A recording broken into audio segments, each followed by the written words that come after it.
கோபிச்செட்டிப்பாளையம் அருகே தேர்தல் பறக்கும் படை அதிகாரிகளுக்கு பாஜகவினர் மிரட்டல் விடுத்துள்ளனர். அண்மை செய்தியாக தற்போது நாம் பார்த்துக் கொண்டிருக்கிறோம்.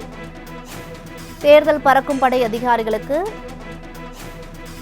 பாஜக வேட்பாளர்கள் மிரட்டல் விடுத்துள்ளனர். இதனால் அந்த பகுதியில் பரபரப்பு ஏற்பட்டுள்ளது. அண்மை செய்தியாக தற்போது நாம் பார்த்துக் கொண்டிருக்கிறோம். கோபிச்செட்டிப்பாளையம் அருகே தேர்தல் பறக்கும் படை அதிகாரிகளுக்கு பாஜக வேட்பாளர் மிரட்டல் விடுத்துள்ளார். அண்மை செய்தியாக தற்போது நாம் பார்த்துக் கொண்டிருக்கிறோம்.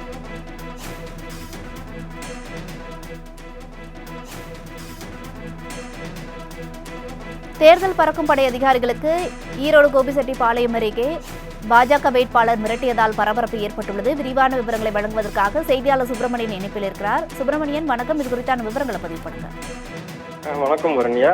நாடாளுமன்ற தேர்தலை முன்னிட்டு வாக்காளர்களுக்கு பணம் பட்டுவாடா நடைபெறுவதை தடுக்க ஒவ்வொரு சட்டமன்ற தொகுதிகளிலும் தேர்தல் பறக்கும் படை கண்காணிப்பு நிலைக்குழு அமைக்கப்பட்டு 3 ஷிப்டுகளாக இரவு பகலாக தீவிரமாக வாகன சோதனைகள் ஈடுபட்டு வருகின்றனர். ஒவ்வொரு குழுவிலும் ஒரு அணி குழு தலைவர் தலைமையில் ஒரு சப் இன்ஸ்பெக்டர், ஒரு தலைமை காவலர், ஒரு காவலர் மற்றும் ஒரு வீடியோகிராஃபர் ஆகியோர் வாகன சோதனையில் ஈடுபட்டு வருகின்றனர். அதன் ஒரு பகுதியாக கோபிச்செட்டிப்பாளையம் மட்டுள்ள கெட்டிச்செவியூர் குறிச்சி பிரிவில் ஈரோடு டு திருப்பூர் மாவட்ட எல்லையில் முருகேசன் தலைமையில் சப் இன்ஸ்பெக்டர் புகழேந்தி தலைமையில் காவலர் மகேந்திரன், காவலர் மெய்நாதன் ஆகியோர் வாகன சோதனையில் ஈடுபட்டு வந்தனர். அப்போது திருப்பூரிலிருந்து வந்த பாஜக வேட்பாளர் ஏபி முருகானந்தம் வந்த காரையும் கண்காணிப்பு நிலை குழுவினர் வாகன சோதனையில் நிறுத்தியுள்ளனர். அப்போது காரை ஓரமாக நிறுத்தாமல் சாலையின் நடுவே போக்குவரத்திற்கு இடைஞ்சலாக நிறுத்தியதோடு வாகன சோதனைக்கு ஒத்துழைப்பு அளிக்க மறுத்தார். மேலும் கண்காணிப்பு நிலை குழுவை சேர்ந்த அலுவலர் முருகேசன் அடையாள அட்டையை காண்பிக்குமாறு விரட்டியுள்ளார். சப் இன்ஸ்பெக்டர் புகழேந்தி மற்றும் காவலர்கள் வாகன சோதனைக்கு ஒத்துழைப்பு அளிக்குமாறு கூறவே அவரது பெயரை கூறுமாறு வேட்பாளர் ஏபி முருகானந்தம் மிரட்டல் துவனியில் பேசியுள்ளார்.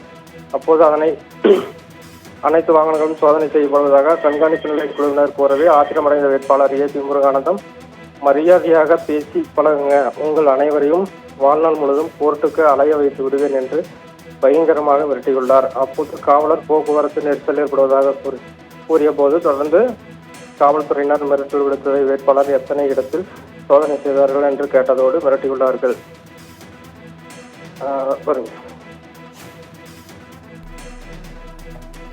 விவரங்களுக்கு நன்றி.